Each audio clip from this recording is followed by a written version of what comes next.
Hey, RetconRaider here, and welcome back to episode 65.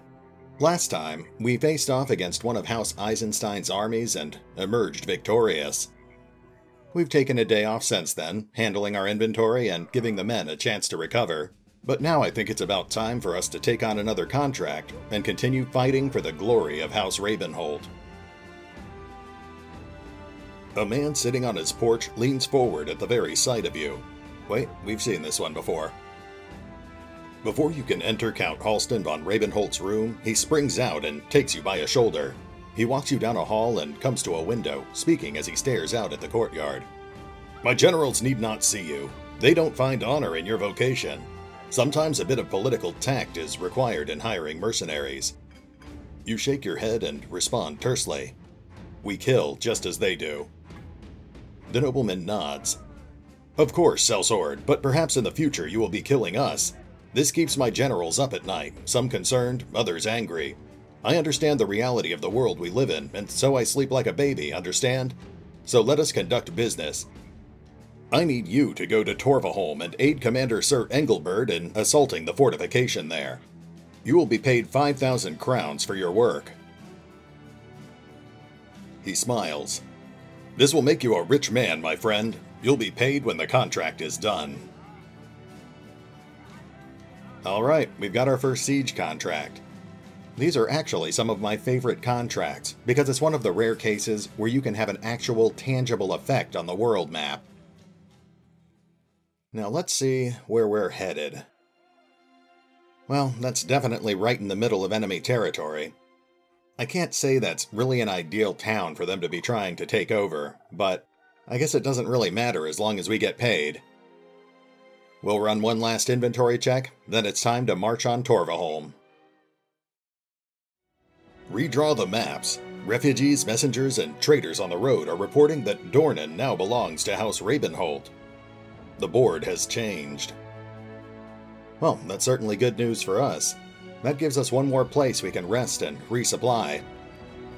Dornan is also right between Firthwacht and Torva Home, so now our siege on Torva Home makes a whole lot more sense.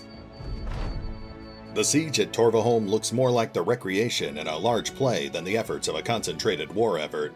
Both sides are in a state of miserable inadequacy, hurling insults back and forth over the walls, and in between quietly cursing the fact they had the poor luck to be stuck in this hellish situation. Sir Engelbart, though, comes to you with a cheery spark in his eyes. Ah, mercenaries! Let me fill you in on what's going on. We have cut off the food supplies to Torva Home, and a few nights ago one of our agents managed to burn their granary to the ground. They are hungry and soon they will be dying. Because we are so pressed for time, I'm organizing an all-out assault to bring this siege to a quick end. Just be ready when the time comes. The Retcon Raiders will be ready. Okay, at this point we just have to hurry up and wait. It's our job to make sure that no one can bring supplies into Torva Home, so I guess we'll just set up camp and keep our eyes peeled. Welcome back. We just spotted an incoming trade caravan headed right for Torva Home. We don't really get much of anything from attacking caravans, but we've got a job to do, so let's get to it.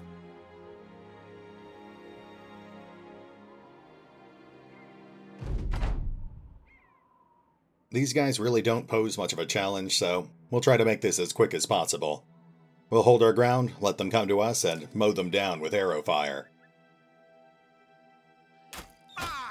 If any of them actually try to flee, we'll let them go, but somehow I doubt they'll be smart enough to do that.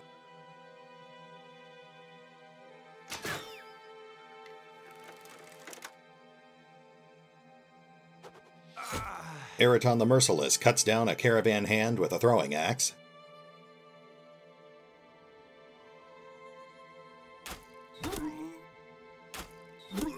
Fox cuts down another as well. And here comes another one.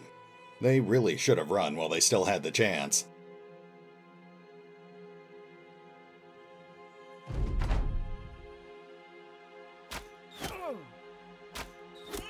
Bunny cuts down caravan hand number 3. The last one rushes up to check on his fallen friend.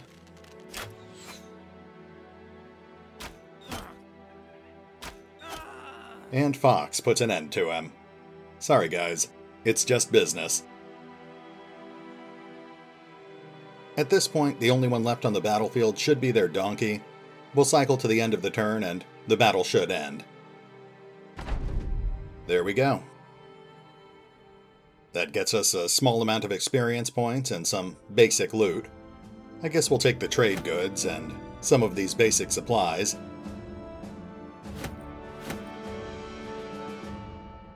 Now that should trigger the next stage of the quest. Let's get back to Torva Home. An order comes down to set Torva Home ablaze. You watch as Sir Engelbert's war camp sets the skies alight in a hellstorm of fiery siege shots and arrow showers. Fires soon start rising from behind the walls, and you see men running around wrapped in flames. As the inferno begins to consume the insides of Torva Home, the front gates open and a group of blackened, desperate men rush out. Seeing them, Sir Engelbert orders everyone to charge. Looks like we're up against another army. Brace yourselves, raiders.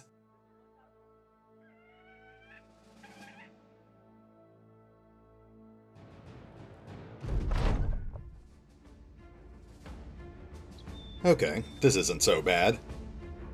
We're up against slightly less enemies than last time, and we've still got definite range superiority. We've also got allies covering both of our flanks again, so I'm guessing these guys are about to split their formation down the middle again.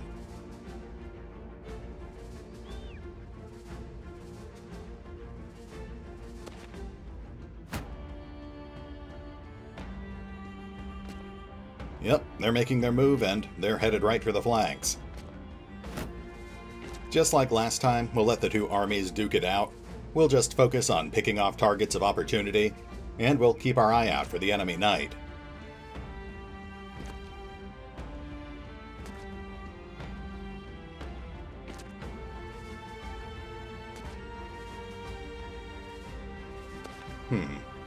It looks like our allies are actually consolidating their position on our flanks. Oh, that's probably because they recognize that we have range superiority. They're falling back to provide cover for the archers. Okay, let's get this started. Rowan gets first blood, putting a crossbow bolt through a Zweihander's side.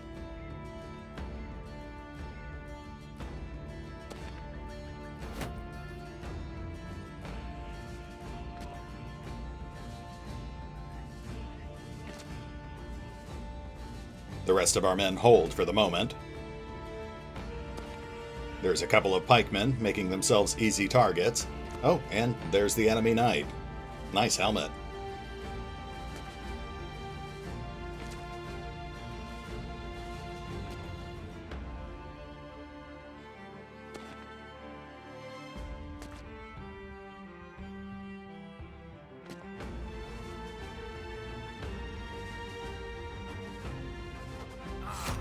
Eraton puts an axe through a pikeman's face, and we've got another knight on the field.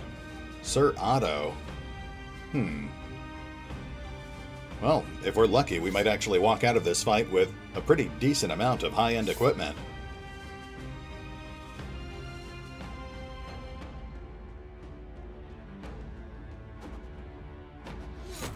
Belfontaine finishes off a wounded pikeman, then lands a hit on another one.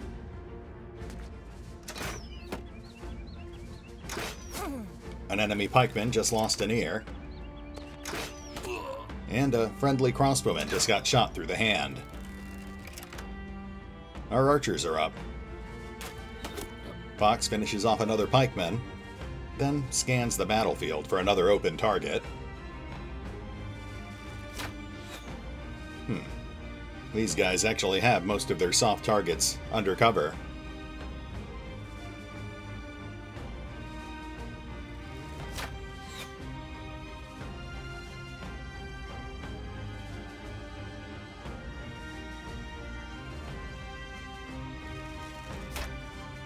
Wojtek lands a glancing hit on the enemy banner bearer. Alessandro takes the banner bearer's ear off.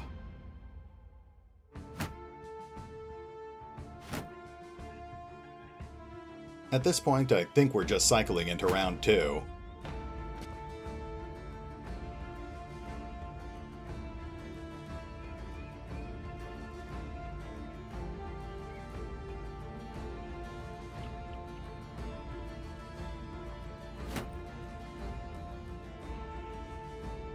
Hold position, spears at the ready. Yeah, let's head into round 2.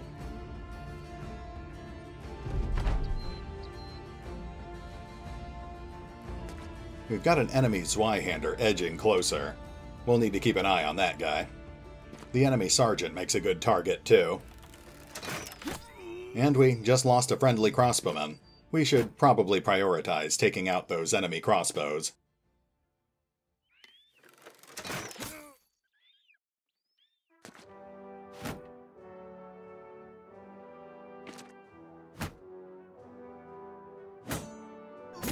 An enemy footman just suffered a broken arm.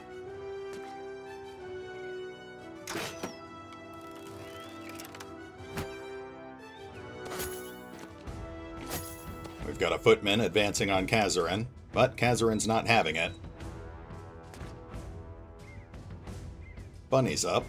Let's see what we can do here. She can't actually reach most of the enemy arbalisters, so I guess we'll go for the only one she can reach.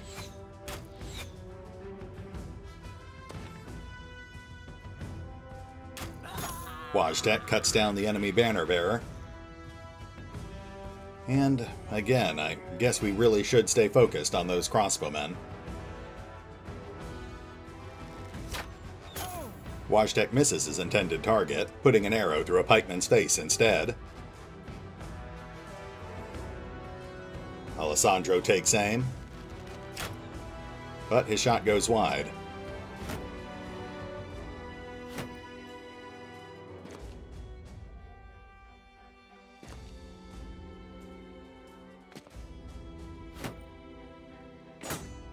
Reinhardt has been engaged on the north.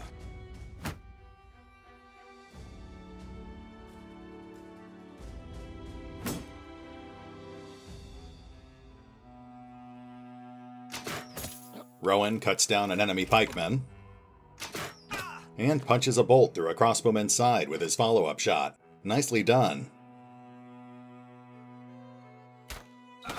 Fox takes down the arbalister that Rowan wounded, then once again takes stock of his potential targets. He finally settles on the enemy arbalister, piercing the man's chest with an arrow.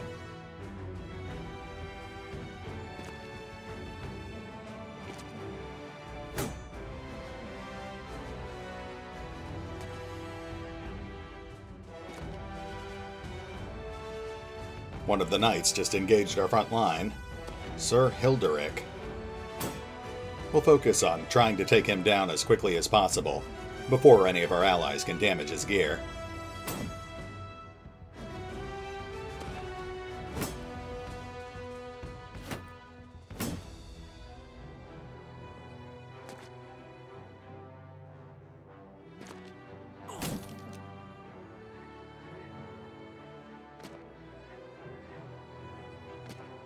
Serrato just engaged with the north line.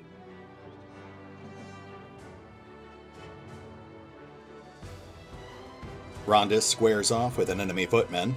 He readies his greatsword and cleaves the man's neck open. Not a bad start. Eraton readies his dagger and takes a stab at Sir Hilderic, but he can't land any hits. Janos considers his targets, then joins Eraton in attacking Sir Hilderic, but he doesn't have any luck either.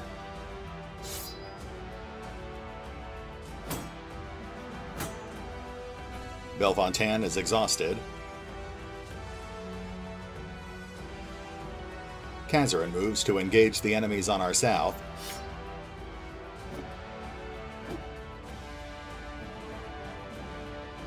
Reinhardt squares off against two enemy footmen.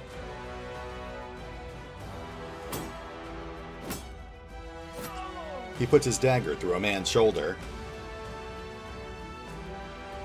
The enemy Zweihander engages on the south.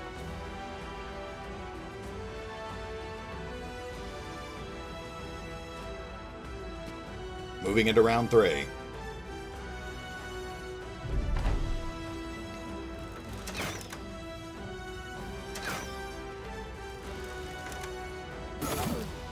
Two of our allies get maimed on the north. An enemy footman gets his face sliced open.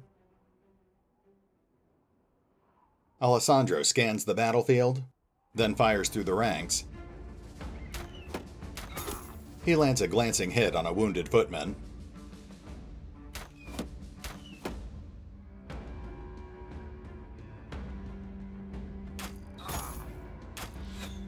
Wojtek hits a pikeman with a glancing shot.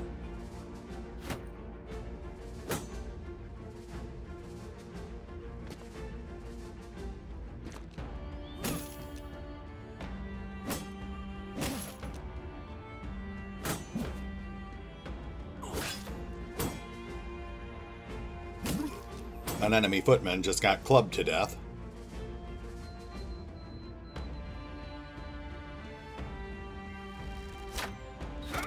Fox puts an arrow through a crossbowman's lung. Woe just got stunned. And an enemy pikeman was impaled through the shoulder.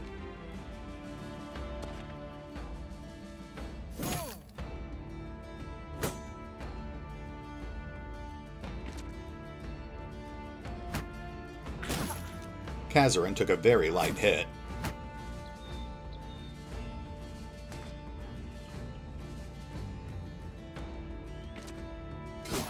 An enemy soldier's neck got sliced open.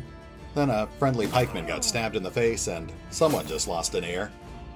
At this point, the battle is raging around us and people are getting maimed left and right.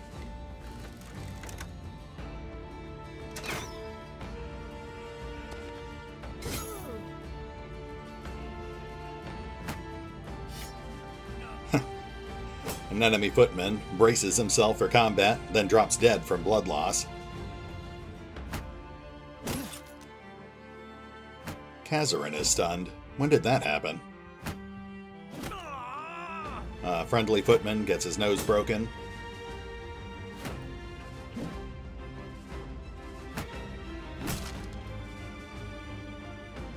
Rondis readies his greatsword and takes off an enemy sergeant's ear. Then he puts his dagger through the sergeant's arm as well. Belfontaine moves up to engage Sir Hilderic, but the knight's defenses are too strong for him to penetrate. We really need to get more people surrounding Sir Hilderic before we bother attacking him again. Reinhardt is still facing off against two foes, but he doesn't really have a very good chance to hit either of them. Nice, he still lands a killing blow. Janos squares off with Sir Hilderic, and he lands a hit. Make that 2 hits. It looks like he just pierced Sir Hilderic's side and shoulder. Belfontaine and Eraton make a few half-hearted attacks, but the knight's defenses are still too high. Round 4. Another enemy crossbowman drops. And a friendly crossbowman drops. There goes one of Rabenholt's footmen, killed by an enemy Zweihander. And another footman just had his Achilles tendon sliced. Ouch. Let's see if we can pick off any shots here. We've at least got a good line of sight on the sergeant. Alessandro lands a glancing hit. Wojtek lands a glancing hit as well. Unfortunately, Bunny doesn't really have any open shots here.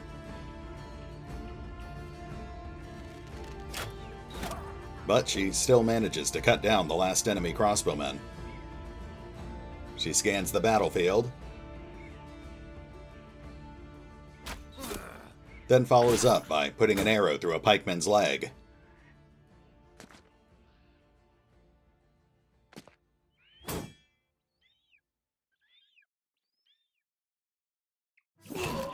Woe decapitates the enemy sergeant, then hits an enemy pikeman with some arterial bleeding. An enemy foot soldier falls. Another suffers a leg injury.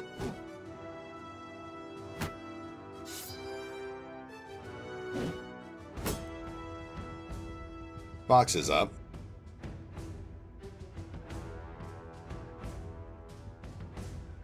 No open shots, but he fires into a cluster of enemies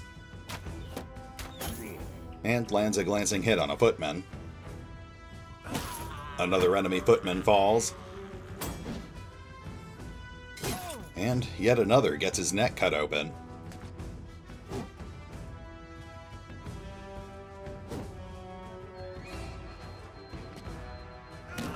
There goes another enemy footman. These guys are starting to drop like flies. Rowan reloads and looks for an open target.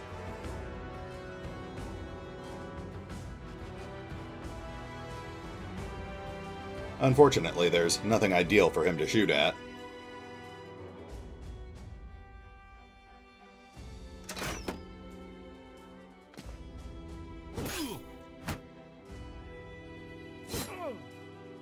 Rabenholt Sergeant suffers a neck injury.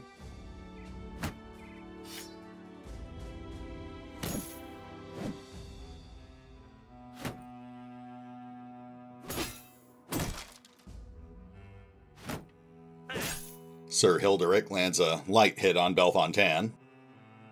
Kazarin puts down an enemy pikeman, then stabs a footman through the leg, and exhaustion finally catches up with him. Rondis could move up to start clearing footmen off our lines, but I think he's put to better use helping us with Sir Hilderic. Belfontaine still has a hard time hitting the knight, so he takes a moment to catch his breath instead. Eraton takes a breather as well.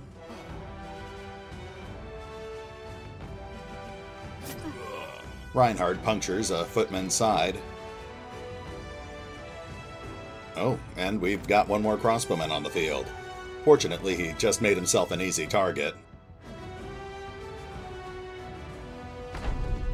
Round 5. A friendly pikeman gets his face sliced off.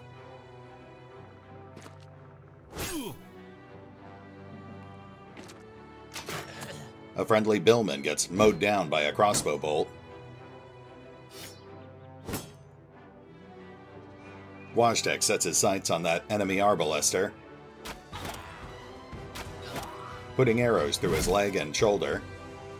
House Rabenholt loses a footman and immediately kills an enemy footman in return. Alessandro kills the last enemy arbalester, then puts an arrow through a billman's neck. We really need to take down these knights before House Rabenholt starts helping us by trashing their armor.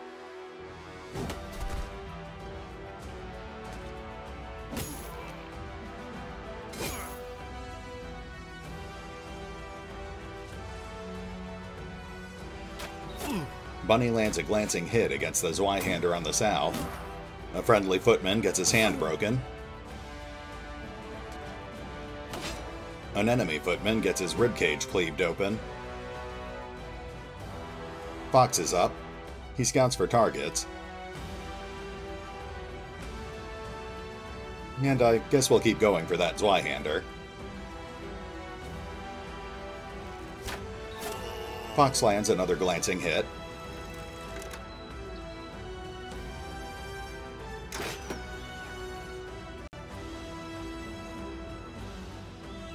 Woe tears through a footman's armor with his billhook.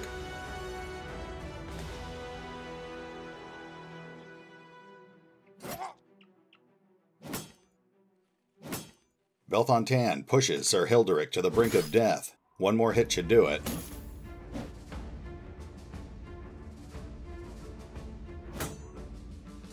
Eraton strikes the killing blow, felling Sir Hilderic with his dagger. We should be pretty much guaranteed to get Sir Hilderic's armor. Now we just need to get to that other knight before it's too late.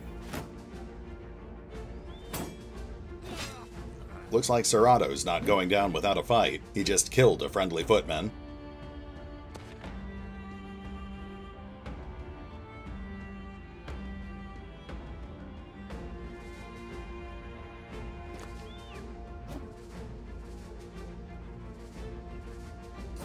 Kazarin stabs an enemy footman through the shoulder. Janos moves up, finally readying his great hammer, which he uses to immediately crush an enemy footman. Reinhard moves up, stabbing a billman through the knee, and we've got a Zweihander trying to flee. Looks like the enemy army is starting to rout. Eraton takes a light hit from a counterattack. Round 6. Poor Sir Otto. I don't think we're going to get there fast enough to save his gear.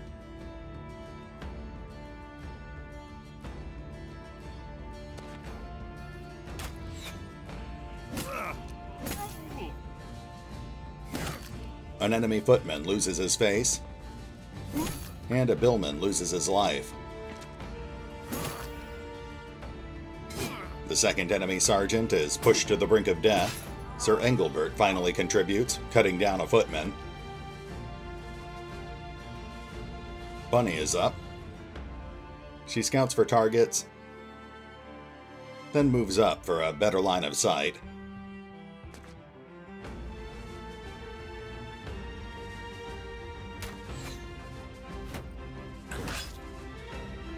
Fox is up. He lands 2 glancing hits against another Zweihander. Woe cuts down an enemy footman, then splits open another footman's nose.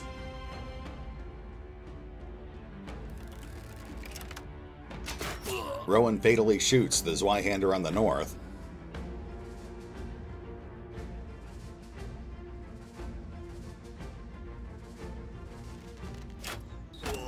Alessandro lands a hit on the other Zweihander, but at this point he's pretty much gotten away.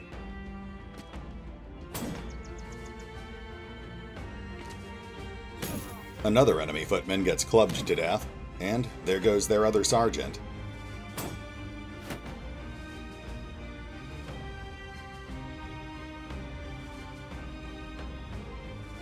Belfontaine moves up, killing the last of the footmen on our line. That really just leaves Sir Otto. We'll make a token effort to run down some of the fleeing targets, but our real focus is on that knight.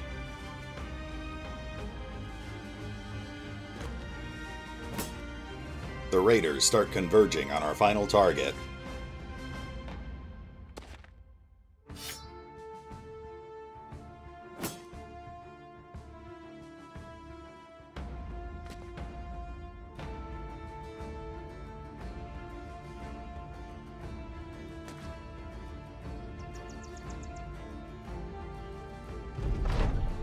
Round 7.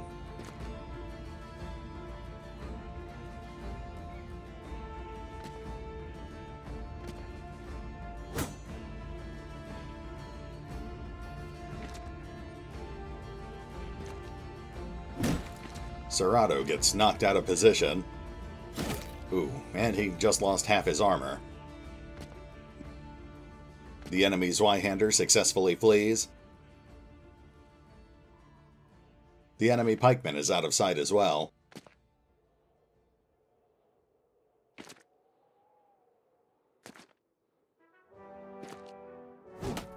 Sir Otto is still getting pushed around. This is our chance to surround Sir Otto, hopefully before our allies can re-engage with him.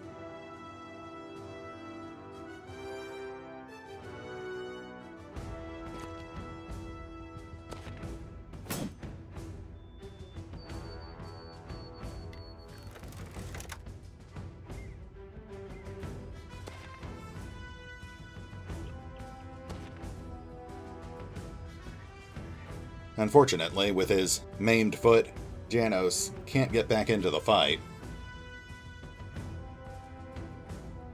Rondis hops Reinhard and re-engages.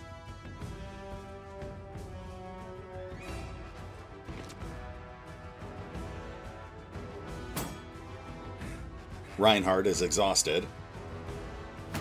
Sir Otto is just shield tanking at this point.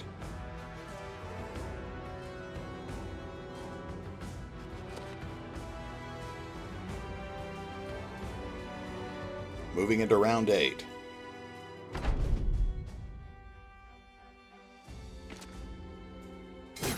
Serrato takes another hit. And another.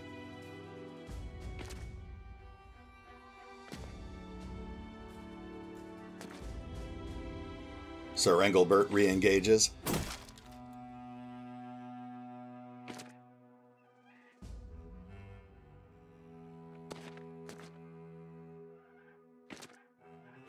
There's another hit on Serrato.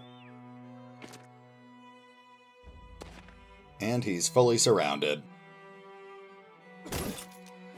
Well, there goes the last of Serrato's armor.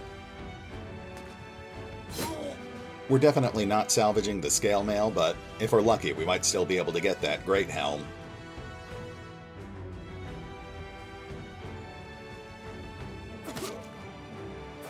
There we go. Rondus fatally stabs Serrato. Looks like Janos just hit level 14. And MVP goes to... It looks like we've got a 5-way tie. Looks like we got Sir Hilderic's helmet. And Serrato's helmet as well. Okay, we'll take a moment for inventory management, then we'll get back to the siege. The battlefield is littered with the dead and dying. Sir Engelbert's men pass through the mounds of corpses, occasionally stabbing their spears down into the ground and silencing what noise had been mewling there. You and the commander head through Torva Home's gate. The fires turned every wooden building to bony and charred frameworks. There are burnt farm animals all over the courtyard. Sir Engelbert shrugs and orders one of his men to raise the flag of House Rabenholt atop one of the towers, so that all may know who won this day. That adds another town to House Rabenholt's ever-expanding empire, and I think it brings us to a good stopping point for the session. We'll pick up here next time, as we head back to Firthwalk to collect our pay. Hey, RetconRaider here. Today, the RetconRaiders claimed another glorious victory in the name of House Rabenholt. With Dornan and Torva Home conquered, we've secured 2 new places where we can rest and resupply, which should make it a bit easier for us to win this war. At this point, the conflict might actually be getting close to ending. It's hard to tell without the appropriate ambition in place. I'm still holding out hope that we'll come across a hostile mercenary company to fight, but I might end up having to abandon our current ambition if we want full credit for surviving the noble crisis. Next time, we'll be heading back into the heart of House Rabenholt's territory to collect our pay and look for another contract. Capturing enemy territory is both profitable and practical, so I'll probably try shopping around for another siege contract. But I guess we'll have to see what our options are once we're back in Weedmark. But for now, this is RetconRaider, signing off. Thanks for watching. Oh, and remember, although I do love playing Battle Brothers, you can find out more about the game by visiting the official website, or the fan-run wiki. Links are in the description.